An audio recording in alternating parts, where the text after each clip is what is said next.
So kung sinasabi nila, nire-red tag ko sila, this week, ifa-file ko yung disqualification case laban sa kanila na nandun mismo yung pangalan ng miyembro nila at letrato ng miyembro nila na napatay bilang NPA. Kasi yung mga napatay na binabanggit ko, merong letrato kasama mismo yung mga congressman nila.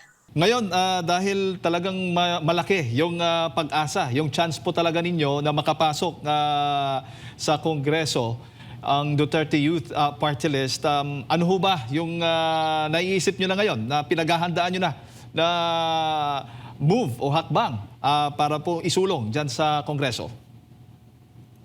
Unang-una, buti na natanong nyo, this week, papailan ko yung Kabataan Party List ng disqualification case para makatikim naman ng kauna-unahang disqualification case yan. O bakit ko sila papailan? Kasi udyok sila ng udyok na ma-disqualify kami dahil daw ni-red tag namin sila.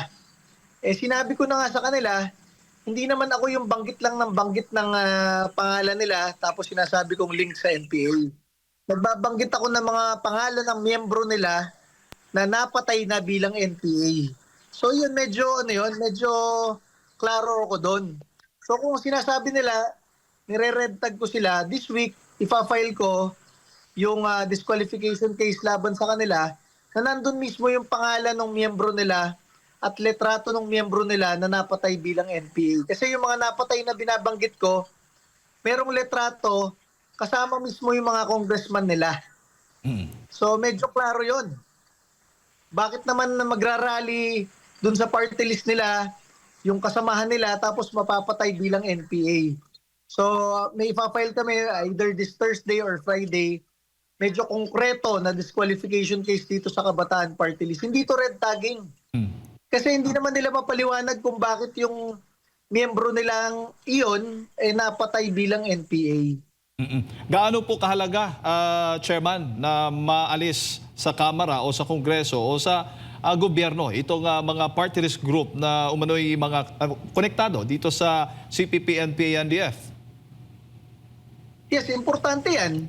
Kasi makikita mo merong trend, di ba?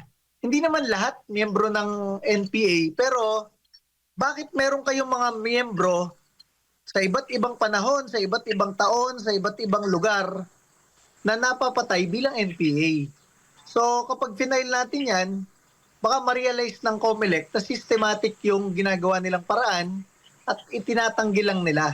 Hindi nga lahat ng miyembro nila NPA, pero sila pa rin ang nagre-recruit sa ating mga kabataan para maging NPA at yan ang patunay yung mga miyembro nilang napapatay bilang NPA.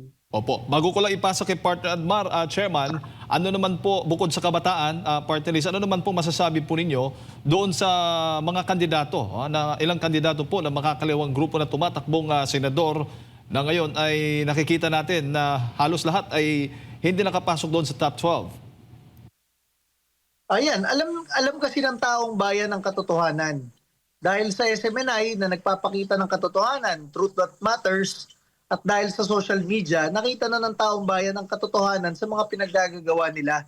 Sila itong mga kaalyado at galing sa mga party list na namamatayan ng miyembro bilang NPA.